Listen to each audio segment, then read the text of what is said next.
Welcome to All Things Cryptid. I am your host, Amanda Winter, and today we are traveling to the Appalachian Mountains.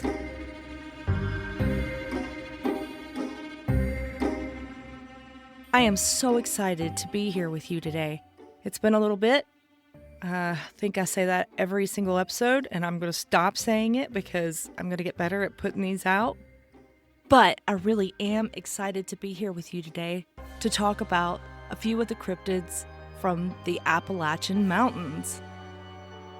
Today, we're going to be talking about the Woodbooger and the Flatwoods Monster. The Woodbooger is especially centered around Norton, Virginia, and the Flatwoods Monster is in West Virginia. So I'm excited to talk about these two.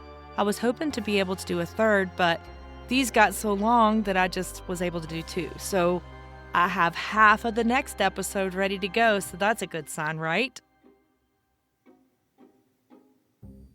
Anyway, so let's go ahead and get started, shall we? So, where are the Appalachian Mountains located? These mountains extend for a couple of thousand kilometers from Newfoundland and Labrador in Canada to Alabama in the U.S. Interestingly, these mountains are in 15 states in the United States, including Alabama, Connecticut, Georgia, Kentucky, Maine, Maryland, Massachusetts, New Hampshire, New York, North Carolina, Pennsylvania, Tennessee, Vermont, Virginia, and West Virginia.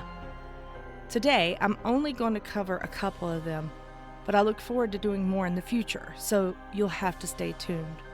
But the first cryptid that we're going to be discussing is the Woodbooger. What is the Woodbooger? The Woodbooger is a Bigfoot-type cryptid. It's often described as maybe Bigfoot's cousin, but I think it's just the Appalachian version because, in Florida you have the skunk ape, so in the Appalachians you have the Woodbooger.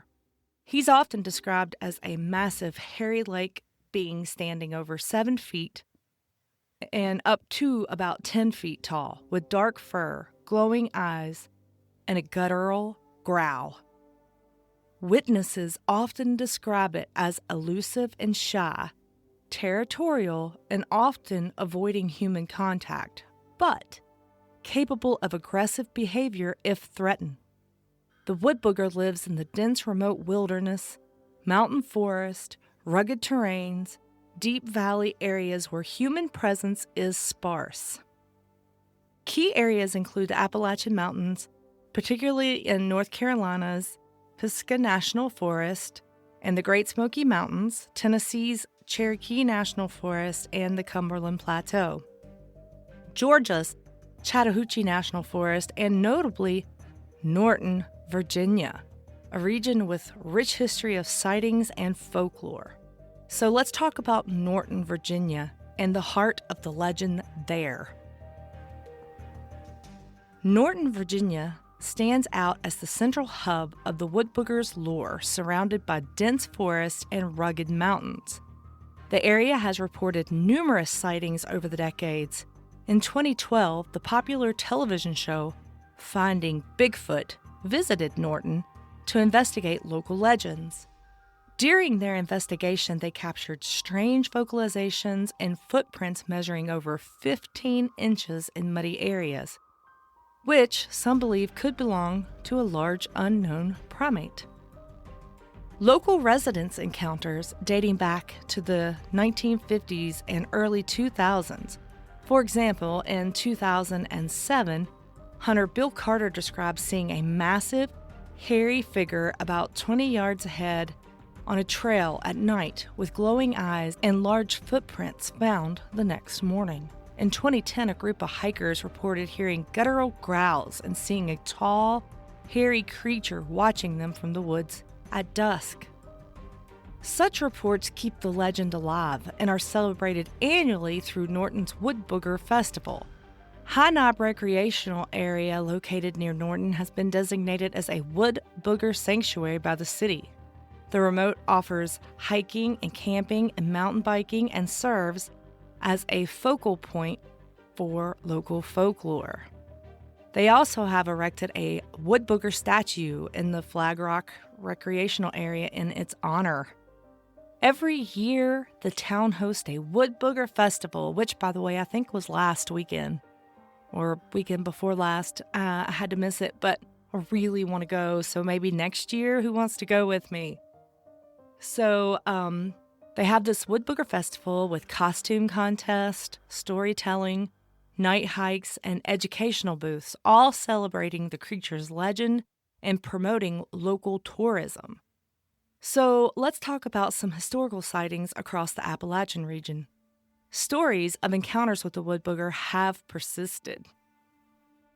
In North Carolina's Pisgah National Forest during the 1990s, hikers reported hearing strange sounds, large footprints, and a sighting of a tall, hairy figure moving through the woods at night, Sarah Jennings recalled.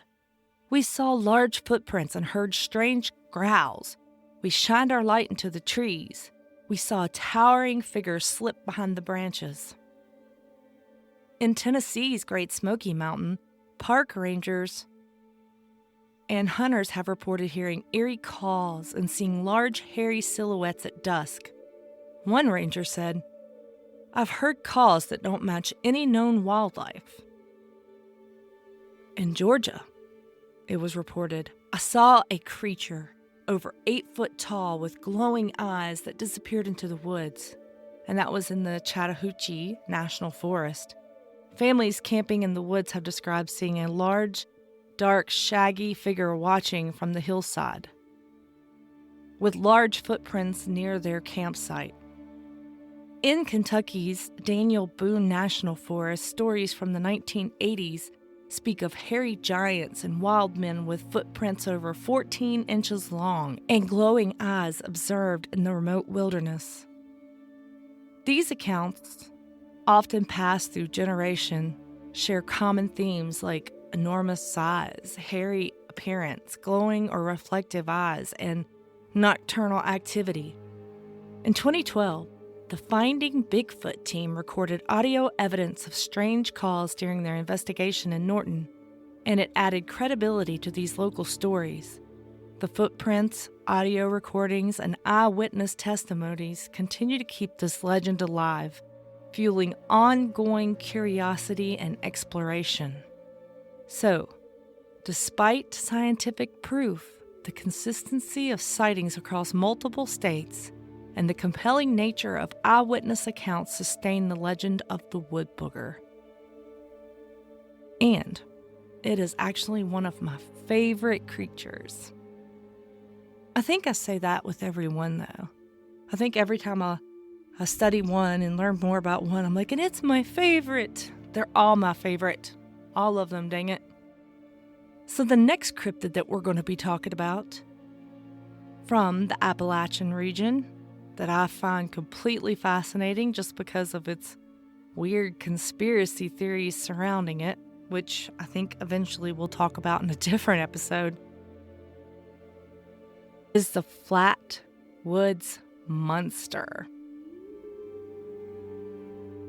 The Flatwood Monster, also known as the Braxton County Monster, is a creature deeply rooted in West Virginia folklore. Its first sighting occurred in Flatwoods, a town in Braxton County, thanks to a bright light that crossed the night sky. So, for reference, in Flatwoods, at that time there were fewer than 300 people, and that was in 1952. And now it's even less. So, this whole story prompted a U.S. Air Force UFO inquiry, part of the initiative called Project Blue Book, which I think might be an episode later. I just find that so fascinating, Project Blue Book. So we'll probably just skim through it here, and eventually we'll go deep into Project Blue Book. So in 1952, the Flatwood Monster terrified 6 kids, a mom, a dog, and the whole nation. It was almost fully dark on the evening of September 12th, 1952. Edward May 13, Freddie May 12, Neil Nunley, don't know what age, and Tommy Heyer, 10, all young residents of the town of Flatwoods, were playing on the lawn of the Flatwoods Elementary School. Suddenly, a bright light streaked across the sky overhead and appeared to crash into a hillside on G. Bailey Fisher's farm. The boys ran to see what it was that they saw in the sky. The Mays home was on their way, so they stopped to tell their mother, Kathleen May, what they had seen. Kathleen called on National Guardsman Eugene Lemon, 17, and the family dog, Richie, to accompany her and the boys to the crash site. Upon reaching the site of the crash, the group saw a pulsing red light. Lemon shined his flashlight up on the hill, and the group witnessed a terrifying sight. A 10-foot-tall creature with a head shaped like a spade and what appeared to be a dark metal dress type thing, and the creature's hands were twisted and clawed, and what seemed to be its eyes glowed an eerie orange color. It appeared to levitate off the ground. A strange, sickening mist hung in the air. The creature hissed and glided quickly toward the witnesses. The group then turned and fled in terror. Some of the members of the group suffered from throat irritation, vomiting, and nausea, which persisted for days. These symptoms were passed off as a side effect of hysteria later on, but it's also worth noting that this is also telltale signs of exposure to mustard gas, which probably plays in Project Blue Book later on. So they ran back down in sheer and incredible terror. 7 Brexton County residents on Saturday reported seeing a 10-foot Frankenstein-like monster in the hills above Flatwoods, a local newspaper reported afterward. A National Guard member, 17-year-old Gene Lemon, was leading the group when he saw what happened to be a pair of bright eyes in a tree. Lemon screamed and fell backward, the news account said, when he saw a 10-foot monster with a blood-red body and a green face that seemed to glow. Those people were the most scared I'd ever seen, said local newspaper publisher A. Lee Stewart in that 1952 news story. Stewart himself had marched up that hill with a shotgun after witnesses told what they saw. People don't make up that kind of story that quickly, Stewart said then. Others doubted. State police laughed off the reports as hysteria, the newspaper said. Sheriff Robert Carr and Deputy Burnell Long arrived at the scene later that evening, conducting a thorough search of the area. While they found no physical evidence of the creature itself, both officers reported detecting the same strange metallic odor described by the witnesses. A. Lee Stewart, co-publisher of the local Braxton County Democrat newspaper, also visited the site, which I'd said a little bit ago, and confirmed the presence of an unusual, warm, and sickening smell. Following day, September 13, 1952, the incident took on an official dimension when 50 National Guard members under Captain Levitt were deployed to search both Fisher Farm and nearby Elk River area. The military's response was part of a broader Project Blue Book investigation into UFO sightings, and the incident had been reported to the Air Force due to the initial observation of an object in the sky. Despite the extensive search involving military personnel, no physical evidence was recovered. Another sighting of the creature, similar in description to the Flatwoods Monster, was reported by Miss Audra Harper, not long before the infamous sighting on Fisher's farm. Harper claims to have seen the monster while walking through the woods near her home, near the town of Heaters. Heaters is about 5 miles north of Flatwoods. Harper and her friend were walking to a nearby store. The road leading out of their property was rutted, so they had to take a shortcut through the forest instead of walking the road, which would have increased their trip significantly. About a half a mile into their trip, they noticed a ball of fire on one of the hills they were passing, Harper dismissed it, assuming that one of her neighbors was fox chasing. When she glanced back, she saw something unbelievable. The fire had vanished, and in its place stood the tall, dark silhouette of a man-shaped figure. Terrified, Harper and her friend ran, escaping among the rocks and boulders strewn along the hillside. The day after the September 12th incident in Flatwoods, another strange sighting occurred near Strange Creek, about 20 miles south of Flatwoods. Reportedly, George and Edith Snitowski, and I probably butchered that last name, so please forgive me, and their 18-month-old son were driving through the rural area between Clay and Braxton County on Route 4 when their car suddenly died. Mr. Snitowski attempted to restart the car to no avail. It was nighttime and the road was deserted. While the Snitowskis were trying to decide what to do, a foul, sulfurous smell filled the air and their baby began to cry. A strange, bright light filled the darkness, and the couple witnessed a 10-foot-tall creature hovering in front of their car. The description is similar to that of the original sighting, except the monster was not wearing what presumed to be a spade-shaped hood. Instead, its head was reportedly reptilian and bony. The creature dragged its lizard-like hands across the hood of the car before drifting away into the woods. As soon as the monster was out of sight, the car restarted and the couple sped away. Snitowski would later give his account for Mail magazine in July of 1955. So, decades later, after investigating the case in 2000, Joe Nickel of the Committee for Skeptical Inquiry concluded that the bright light in the sky reported by the witnesses on September 12th was most likely a meteor, that the pulsating red light was likely an aircraft navigation or hazard beacon, and that the creature described by the witnesses closely resembled an owl. Nichols suggested that witnesses' perceptions were distorted by their heightened state of anxiety. Nichols' conclusions are shared by a number of other investigators, including those of the Air Force. The night of the September 12th sighting, a meteor had been observed across 3 states, Maryland, Pennsylvania, and West Virginia. According to Nichols, 3 flashing red aircraft beacons were also visible from the area of the sighting, which could account for descriptions of a pulsating red light and the red tint on the face of the supposed monster.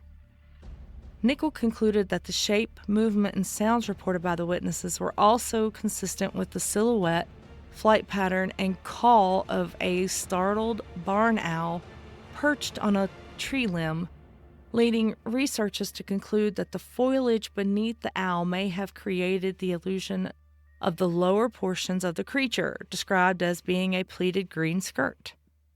Researchers also concluded that the witnesses' inability to agree on whether the creature had arms, combined with Mary's report of having small claw-like hands, which extended in front of it, also matched the description of a barn owl with its talons gripping the tree branch. Nichols' owl hypothesis gained support from several observational details. The creature's distinctive hissing sound matched the territorial call of the barn owl, which Nichols described as something between a hiss and a high-pitched squeal. The glowing eyes were consistent with the reflective properties of the owl eyes when illuminated by artificial light. Additionally, the apparent floating movement could be explained by the owl's silent flight patterns and the witnesses' limited visibility in darkness. Regarding the mysterious odor that multiple witnesses reported, Nichols' investigation provided more mundane explanations. He suggested that the nauseating effects experienced by the witnesses, particularly Eugene Lemon, who was most severely affected, were psychological responses to extreme fear rather than exposure to unknown substances. The investigation also revealed that local resident Max Lockhart had been in the area with a vehicle that evening, potentially explaining some of the ground disturbances and mechanical odors reported at the scene. But proponents of the extraterrestrial explanation point to several compelling pieces of evidence. The incident occurred during a documented UFO wave in 1952, with hundreds of similar sightings reported across the eastern United States. The witnesses described the creature as appearing mechanical or robotic rather than biological, suggesting advanced technology. The Air Force decision to investigate the case under Project Blue Book indicates that official authorities took the incident seriously enough to warrant military attention. So it's hard to say. But the transformation of the Flatwoods Monster from local legend to tourist attraction reached its culmination with the opening of the Flatwoods Monster Museum in October 2017. Located at 208 Main Street in Sutton, West Virginia, the museum offers free admission and has become a popular destination for cryptid enthusiasts, UFO researchers, and curious tourists. Visitors can purchase souvenirs, including t-shirts, stickers, shot glasses, and lanterns, helping to support the local economy while spreading awareness of the legend. The museum has been featured in numerous television programs, documentaries, and podcasts, further cementing its role in preserving and promoting the Flatwoods Monster legacy. The case experienced a significant revival with the 2018 release of The Flatwoods Monster, A Legacy of Fear, a documentary produced by Small Town Monsters. This 45-minute film features interviews with surviving witnesses and presented new perspectives on the 1952 incident. The documentary premiered at the Elk Theater in Sutton, West Virginia, and has been credited with increasing tourism to the area.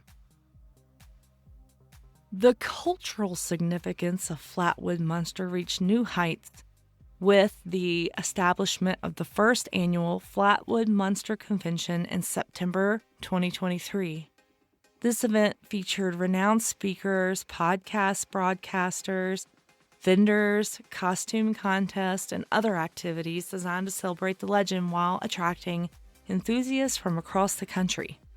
The convention represents the full transformation of the Flatwoods Monster from frightening encounter to beloved cultural icon that generates economic activity for the region.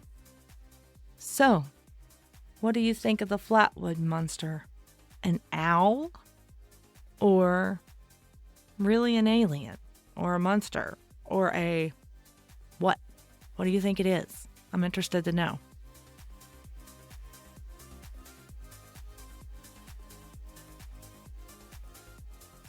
So that concludes today's episode. I hope you enjoyed these as much as I enjoyed researching them and writing this and talking about it today. I have missed you guys. Doing this podcast actually brings me so much joy, and I hope that you enjoy it too. Remember that I am taking personal stories, so eventually I could do a episode where I just talk about your experiences with different cryptids or even paranormal. The email address that you could send those to is allthingscryptid13@gmail.com. As I'm finishing this episode up, the neighbor's dog is barking, so I hope you can't hear that on this episode. So again, thank you so much for listening to this episode. If you like it, please share it and like it on wherever you listen to your podcast. Also, if you would like to donate, there is a way to donate to help keep these episodes coming. Again, thank you for listening to All Things Cryptid, and keep searching for the unknown. Bye, guys.